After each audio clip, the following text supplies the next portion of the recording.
She had worked beside him for 18 months before he learned the sound of her laugh, and the only reason he finally did was because another man caused it. Maybe you know what that feels like. To show up early every morning and do your work so well that no one notices the seams. To hold a room together from the edges and never once be thanked for it. To love someone quietly, completely, from a distance that felt safe until the day it stopped being enough. This is a story about what happens when the most dangerous man in New Orleans finally looks up from his empire and sees the woman who has been keeping it running. It starts on a Tuesday in late October, when the air off the river smells like rain and rust and something else no one can name, the way New Orleans always does when the season is about to change. Marin Webb arrived at the Austin building at 7:20, same as always.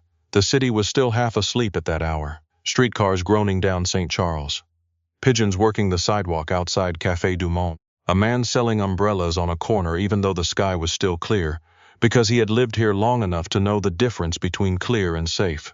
She took the service elevator to the 14th floor, because the main lobby made her anxious. Too many mirrors. Her desk sat at the end of a wide corridor outside the private office of Ronan Ashby. Not outside the door, exactly. More like stationed before it, the way a lighthouse is stationed before a reef. Close enough to be useful, far enough to be overlooked. She was 26 and had been overlooking herself for so long it had become reflex. She kept her black hair pulled back in a braid that never quite survived until noon. She wore the same 4 blazers on rotation. Her shoes were sensible, her voice was quiet, and she had a habit of finishing other people's sentences in her head, 3 beats before they got to the end. For 18 months, she had managed the schedule and correspondence of a man who ran what the city officially called a real estate development company, and what certain federal documents called something considerably more interesting. She had never asked about the gap between those two descriptions. She was too good at her job to need the details. She understood tone. She understood silence. She understood that when Ronan Ashby's voice dropped a register in a phone call, whatever was being discussed had already been decided, and the other person just hadn't realized it yet. She had understood 18 months ago that loving him was the stupidest thing she could do. She did it anyway. Quietly, completely, with the same methodical care she brought to everything else in her life. Not because she believed it would go anywhere. She was realistic. She had been realistic since she was 11 years old, standing in the kitchen of a house in Metairie, watching her mother count change on the counter and decide which bill to pay. Realistic people did not expect things to turn out the way they wanted. They learned to find enough warmth in proximity. Proximity was all she had. Ronan Ashby was 41 and said it with his whole body. Not old. Just built by time into something harder and more deliberate than youth allowed. He was tall in the way that made rooms feel slightly smaller, and he moved with the kind of economy that comes from never having had to perform for anyone. His face was angular and private, not cold, exactly. More like weather, the kind that might turn on you and might not, and you would not know until it did. She had learned him the way you learn a city you live in but do not own. Block by block. Season by season, the way his jaw worked when he was controlling something. The particular stillness he went into before a difficult decision. The fact that he kept a photo of the Atchafalaya Basin on his desk and never once mentioned why. She had fallen for him on a night in February when the power went out during a late meeting and someone brought candles up from the supply closet, and she had stayed behind to gather the files, and he had come back for a folder he had forgotten, and in the dark and the candle smoke he had said very quietly, "Thank you, not for anything specific, just for being there the way someone thanks the tide for coming in." And she had understood that no one ever thanked him for anything, and something in her had broken open like a window left unlatched in a storm. She had never told a soul.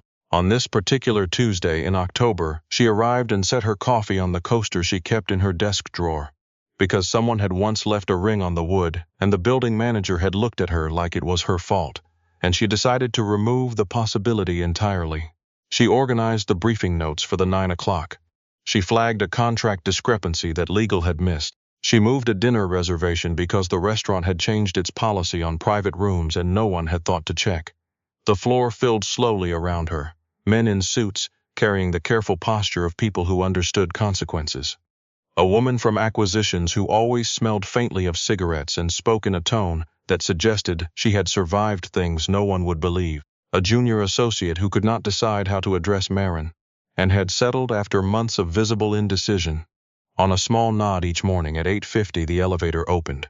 The whole floor did not go quiet. It was subtler than that. Conversations lowered half a register. Someone who had been leaning on a doorframe straightened. A printer that had been whirring stopped, which was probably coincidence. But in moments like these, coincidence and presence became the same thing. Ronan Ashby walked in wearing a dark jacket over a dark shirt, a coffee already in one hand, a phone in the other, his eyes already reading something on the screen before he was fully through the door. Marin stood. "Good morning, Mr. Ashby." He gave the slight, absent nod he always gave, eyes still on the phone, moving toward his office without slowing. His shoulder passed within 2 feet of her desk. No pause, no glance. No sign that she was anything other than a fixture like the standing lamp in the corner or the potted plant that had mysteriously survived for a year and a half without anyone watering it. She sat back down. The ache of it was so familiar by now that it barely registered. She had trained herself to let it pass through her like weather, which was ironic given how she thought about him.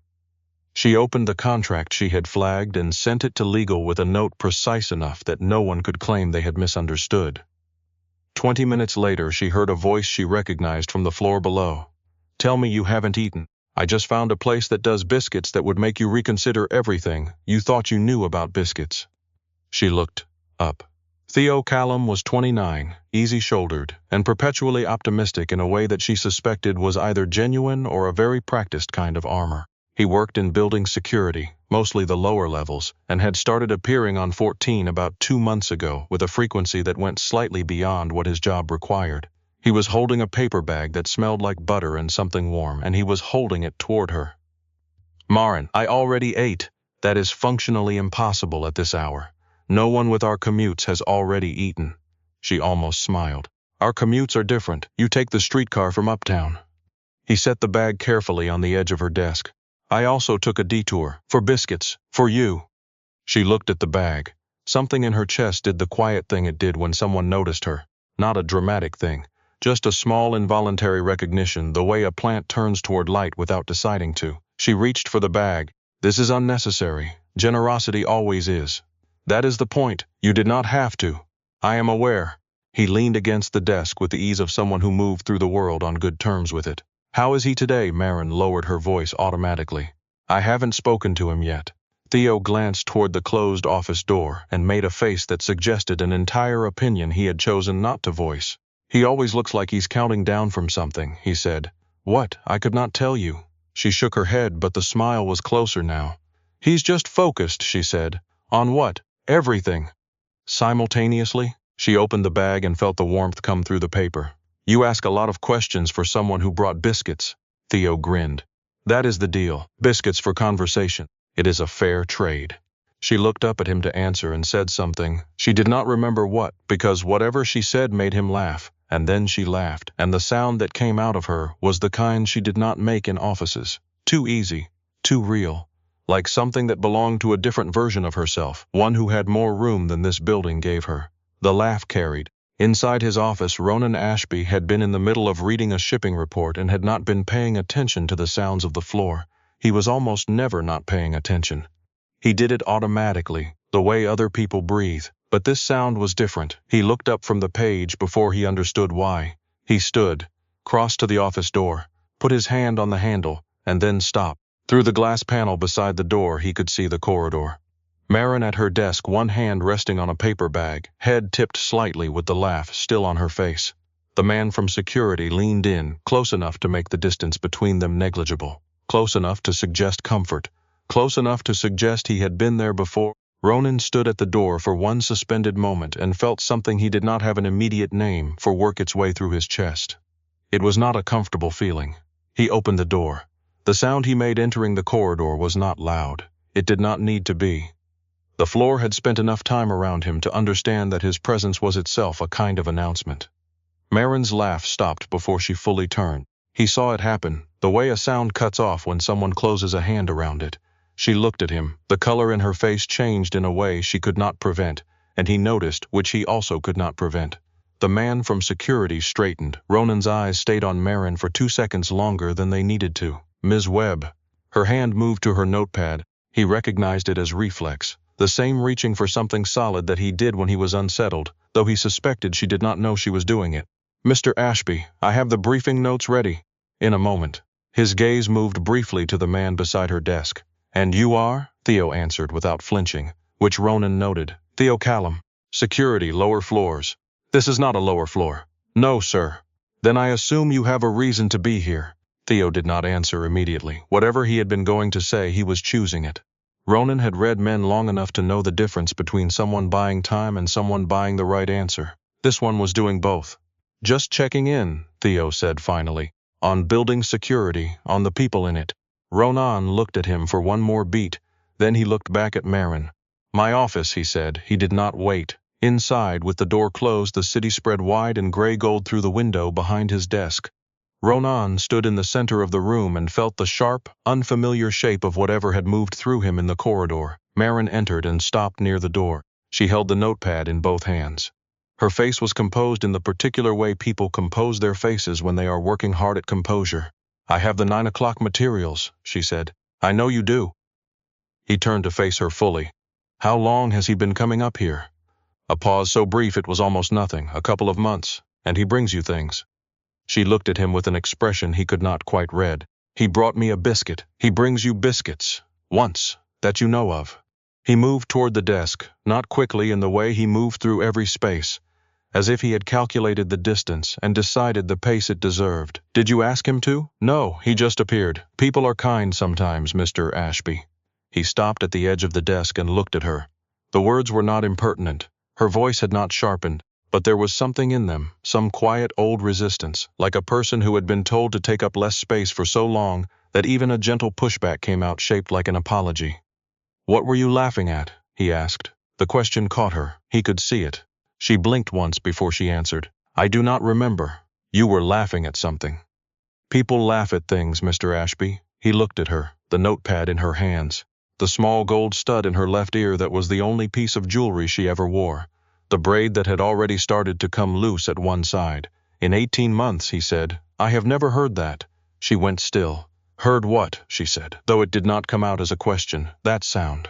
He watched her face. "Whatever he said that made you laugh like that. I have never heard it." The room felt smaller than usual. The city went on outside the window, unhelpful and indifferent. "I am sorry," she said. The words were automatic. She seemed to know it because something flickered across her face immediately after. "Don't apologize." He said it too quickly. He heard that. "That is not what I mean." She looked at him. Really looked. Not the professional, careful look she gave the rest of the day, but something more direct. Trying to understand the shape of what was happening in this room. "Then what do you mean?" she asked softly. He exhaled once through his nose. "I am not certain." The honesty of it surprised even him. But something about watching another man put that expression on your face made it difficult to stay at my desk. Silence. The word hung there between them with the weight of something that could not be untaken. Marin pressed her lips together.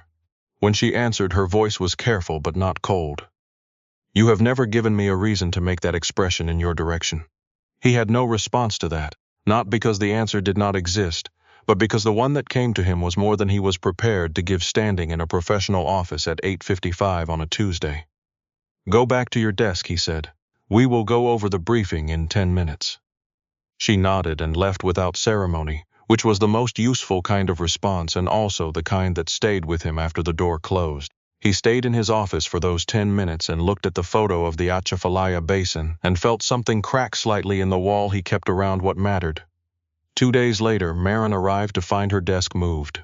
Not gone, just relocated, into his office, to the right of his, at an angle that placed it close enough that he would only need to look up to find her. A monitor, a keyboard, her mug from the supply closet, and the small framed postcard of a painting she kept tucked at the edge of her desk because it made her feel like the space was hers. Someone had moved the postcard, too. She stood in the corridor for a full 5 seconds before the floor manager appeared.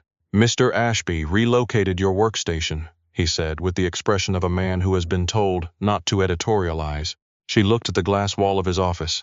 Inside, she could already see the new setup. Could see him at his own desk, jacket on, reading something, for all the world as if this were unremarkable. She knocked and entered without waiting for permission, which was something she had never done before, and the fact that it did not stop her said something about the state she was in. "You moved my desk." He looked up. "Good morning. Into your office." "Yes." She held the door handle behind her. "Why? Because I want you in here?" That is not a reason, it is to me. She stared at him. He had the expression he used in negotiations, which was the same as his regular expression except even less likely to give anything away. People are already talking, she said. They will. You don't care. He met her eyes. I would prefer they know. She crossed the room in 6 steps and sat in the new chair and said nothing else, because she was too busy managing the fact that her hands were not entirely steady, and she had never liked being managed by her own hands. By noon, the floor was reconstructing itself around the new reality. She could feel it, the recalibration. People adjusting their orbits slightly to account for the shift in gravity. Who they sent requests to. How they knocked on the office door, now that there were 2 people behind it. She worked, answered emails, reorganized a board call, forwarded 3 memos that had previously been going directly to someone who no longer deserved the access, because she had been here long enough to know, when something like this happened, the logistics always fell to her. Around 2 in the afternoon, Theo appeared in the doorway. He looked at her desk, then at Ronan, then back at her, and in that sequence of looks he understood everything without being told. His face did the thing faces do when a man realizes something he had not fully said out loud to himself has already become untrue. Hey, he said. I just wanted to check that you were okay. Ronan answered before she could. She is, Theo looked at him. I was asking her. The room pressure changed. Marin knew it, felt it the way you feel weather change. Not yet visible, but already in the air. Theo, she said. He looked at her. I'm okay, she said. I really am. Something moved behind his eyes. He was kind and she respected him for it, and she felt the particular guilt of accepting something from someone and not being able to give the thing back they were hoping for. He nodded, looked once more at Ronan, who had not changed his expression, then left. When the door closed, Ronan set down his pen. He came up here for a different reason than biscuits, he said. I know. You knew for a while. She looked at him evenly. I did, but you did not tell him to stop. She folded her hands on her desk. He was kind to me. I don't turn away from kindness because it might be inconvenient. Ronan was quiet for a moment. That is fair, he said, which surprised her, because she had expected the argument to continue. I'm not a possession, she said, quieter. No. He stood and moved around the desk. Not close enough to touch, close enough to mean something. You are considerably more inconvenient than that. She looked up at him. Is that a compliment? I haven't decided yet. She pulled her eyes away before she said something she could not take back. For the next week, the office held them both like a snow globe. She worked, he worked. They had their first real conversation that was not about scheduling. On a Wednesday afternoon, when the rain started coming down outside and she made an observation about the contract that surprised him, and he corrected her and she told him he was wrong, and he looked at her like she had knocked a book off a shelf he hadn't known was there. She was right. He did not exactly admit it, but he rerouted the whole argument in a direction that arrived at her conclusion, and she let it pass. She filed it away. Proof that he listened. More dangerous than not listening at all. On a Thursday evening, after everyone else had gone and the floor was dim and quiet, he said very suddenly, "Tell me something about yourself that isn't in your employment file." She had been closing out a spreadsheet. She looked up. That is a strange request. I know. Answer it anyway, she thought for a moment. I wanted to be a marine biologist when I was 12. I went to a camp in Grand Isle and they let us tag small sharks, and I decided that was the life I wanted. He watched her. What happened? I got realistic. She paused. You? He almost looked startled. She suspected no one asked him things like that. After a moment. I was going to study architecture. I had the acceptance letter. She waited. My father died? He said. I came home. He said it the way people say things they have made peace with, which is not the same as having peace with them. Some decisions make themselves.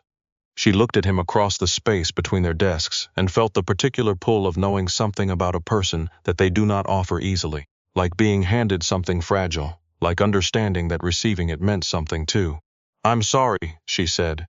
He nodded, went back to his file, but the air in the room had shifted into something she did not quite know what to do with.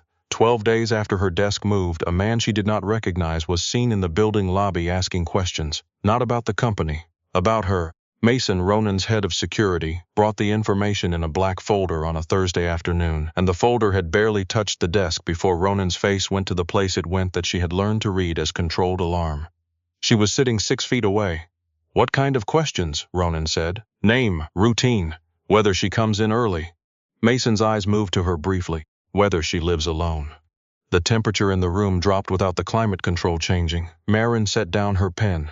This could be nothing. Neither man responded, which was itself a response. Ronan opened the folder inside, a printed image, grainy, taken from across a street. Marin, in a green coat she owned, leaving her building in the Bywater at 7 in the morning, coffee in hand, not looking around. That is from this week, Mason said. Wednesday, she recognized the angle. There was a palm tree in the corner she always cut too close. She could see herself cutting it in the photograph. They know where I live, she said. Yes. Ronan's voice had gone to the register it went to when the decision was already made and he was waiting for the world to catch up. He looked at Mason. Hurrahs, crew. South Gentilly. A pause. They've been looking for a soft point for a while. After the dockyard situation, they started looking elsewhere. Marin looked at the photograph. Someone had known where she lived, had watched her walk, had taken the time to print the image and present it in a folder like a calling card. What does this mean? She asked. In language I can understand. Ronan looked up from the folder. His eyes held something she had not seen in them before. Not fear, something adjacent to it. The kind of expression a man wears when he understands a risk he has already decided he would not let happen. It means someone figured out you matter to me, he said, before I figured out how to say it. The sentence landed in the middle of the room and stayed there. She looked at him. Really looked. How long have they been watching me? She asked. I don't know yet. And what do we do? You don't go home tonight. She opened her mouth. He held up one hand, not cutting her off, more like asking for a moment. I know, he said. I know that's not a sentence I have the right to say.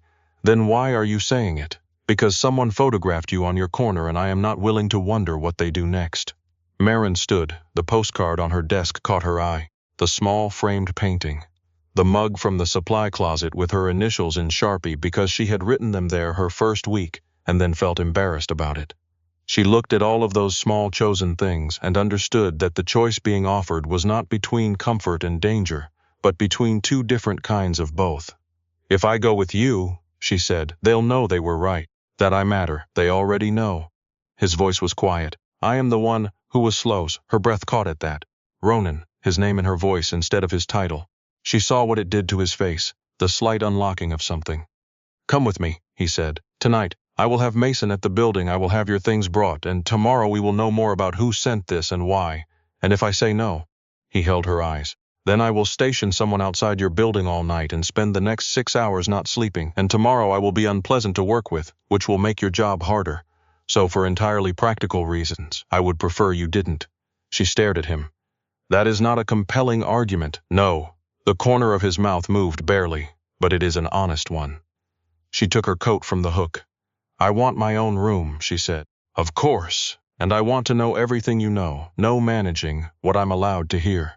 He considered this for exactly 2 seconds. Agreed, and, she added, picking up her bag, I think you owe me more than one sentence about the architecture thing. He looked at her for a long moment. Something moved through his face that she could not entirely name, but that felt like relief wearing a very small disguise. I can do that, he said. The house on Britannia Street was not what she had expected, which meant she had not known what to expect at all. She had imagined something fortress-like, steel and glass and deliberate menace. What she got was a double shotgun house set back from the street behind old oaks and a fence that looked decorative but was not. Inside, dark wood floors, plaster walls painted a deep, warm white. Books on every shelf that looked actually red, a kitchen that smelled like cast iron and coffee and something sweet she could not identify. A woman in her 60s named Dolores managed the house with the quiet authority of someone who had decided decades ago that the details were hers and the rest was negotiable. She took one look at Marin, then at Ronan, and said, I'll put her in the back room with the balcony. It gets the morning light. That's fine, Ronan started. She'll stay in the room next to mine, he said over himself. Dolores did not blink. I'll change the towels. The room was small, but it had French doors that opened onto a narrow iron balcony, and through the trees Marin could see a strip of street below, wet from earlier rain, the magnolias heavy with it. She stood in the center of the room after Dolores left and tried to understand what had happened to her week. She had a desk in a man's office. Her home address was in a stranger's photograph. She was standing in a house on Britannia Street in a room that smelled like cedar and old plaster. And somewhere below her, Ronan Ashby was making calls in a voice that had no warmth in it. She sat on the edge of the bed and texted no one, because there was no one who would not make this into a bigger story than she could manage right now. In the morning, Ronan was already in the kitchen when she came downstairs. Black shirt, sleeves rolled, coffee in one hand, a file on the counter in front of him that he closed before she fully crossed the threshold. She noticed. "Don't," she said. "Don't what?" "Close things when I walk in. You said I could hear what you know." He was quiet for a beat. Then he pushed the file across the counter. She opened it. Inside, the photograph. A second one, this one of the lobby. A brief on the Reyes crew printed on paper, so plain it looked like it was meant to disappear after reading. She took her time with it. When she set it down, she said, "They do this to everyone you're close to, the ones they can find." He poured a second cup and set it in front of her. "I've been careful. For a long time I've been careful about this. About people. About not having them." He looked at her directly, which he did when he said the things that cost him something. "It's easier to protect a perimeter you can define, and I'm outside the perimeter." He looked at her. "You were always just outside the door," he said. "I thought that was enough distance." She wrapped both hands around the coffee mug. "And now?" He exhaled. "And now someone moved the photograph, and I realized the door had never actually been between us." She looked up at him. "Marin." Her name in his voice, the way her name had never been said in 18 months, unhurried, like it was allowed to take up space. "I have been standing at that door for a long time without opening it, because opening it meant this. This exact moment. Someone deciding you're useful to them because of what you are to me. And what am I to you?" The kitchen was very still. Dolores was somewhere in another part of the house. Outside, a blue jay was making an argument in the oaks. "The only person in 18 months, he said, who has argued with my conclusions and been right 3 times out of 4. She almost smiled. "It was 4 out of 5. The 5th was a draw. You ceded the ground. I relocated the argument." His mouth moved, which is not the same thing. She did laugh then, quietly, into the coffee cup, and he watched it happen with an expression she had never seen on him in the office. Something that looked like wanting to cause it again. He crossed the kitchen and stood close enough that the space between them had become intentional on both their parts. "I don't know how to do this," he said. "I want to be clear about that. I know how to manage risk. I know how to move assets. I know how to make sure rooms full of people understand the consequences of the decisions in front of them." He looked at her. "I do not know how to tell you that I have been walking past you every morning for a year and a half, and that every single day it was a choice." Her breath went unsteady. "A choice to keep walking?" she asked. "Yes. Why? Because the alternative was this," he said, "and I wasn't prepared." She looked at him for a long time, the man who had made himself into a kind of weather, who kept old photographs of places he loved and never explained them, who had knelt once beside a filing cabinet in the dark to pick up a dropped folder and held it out to her without a word, which she had thought nothing of at the time and now thought about constantly. "You're prepared now?" she said. "No." The honesty was immediate. "But I am not willing to pretend anymore. Not since Thursday." She set down the mug. When she kissed him, it was her that closed the distance, which she thought later was probably accurate to who they both were. He was the one who would have stood there telling her the truth about himself, until something else forced a decision. She was the one who, once she knew, could not choose the easier thing. His hands came up to her face with a care that was entirely at odds with everything his reputation suggested. The kitchen stayed quiet. The blue jay finished its argument outside. When she pulled back, his forehead rested against hers. "You should have said something," she said. "Months ago." "I know. I have been in that building since before dawn every day. I know. And you walked past me like I was part of the furniture." His thumb moved over her cheekbone once. "That was the mistake," he said. "Not seeing you. It was always the mistake." 3 days later, the man behind the photograph had a name, and Ronan had done what Ronan did with names that came attached to people who pointed cameras at what belonged to him. Marin did not ask for all the details of that. She asked for enough. He gave her enough. She was sitting in his office on a Friday afternoon when he came back from a meeting on the south side. And she knew from the stillness he walked in with that something had been resolved, and also that some doors had been walked through that did not open back the other way. She had been with him long enough to understand both of those things without needing to make them words. He sat at his desk. She kept working for a few minutes. Then he said, "It's handled." She looked up. "Okay, you can go home tonight if you want." She looked at him, the postcard on her desk, the mug, the morning light that came through the office windows at an angle that she now understood was the angle she would miss when she was somewhere else. "I don't think I want to," she said. He was very still. "You don't have to decide that now." "I know." She looked back at her screen. "I'm deciding it now anyway." The silence that followed was not empty. A week after that, things at the office were different in the particular way that things are different when everyone knows something has changed and no one is willing to be the first to ask about it. The looks had shifted. The small cruelties that had sometimes sharpened in the direction of the quiet woman at the desk outside had gone very quiet. The junior associate who had been careless with her name in a meeting was not careless with her name anymore. Theo sent her a message on a Thursday afternoon. "I think I knew before you did. Be happy, Marin." Then she wrote back. "Thank you for the biscuit." He sent back a single line. It was a really good biscuit. She was still smiling when Ronan came out of his afternoon call and looked across the space between their desks. "What?" "Nothing." She set her phone down, someone being decent. He came around his desk and stopped in front of hers in a way that had become, in the past 2 weeks, a habit. The way a person develops habits around things they have decided to stop being careful about. "Callum," he said, "he wished us well." Ronan was quiet for a moment. "He's a good man," he said, which was the closest thing to generosity she had heard him offer without being asked. She looked up at him. Outside, New Orleans was doing its evening thing, gold and loud and completely unconcerned, with the people having small important moments in the tall buildings above it. "You know what I realized this morning?" she said. "What?" "You said good morning when you came in." He looked at her. "I say good morning. You gave me a nod for 18 months. She tilted her head slightly.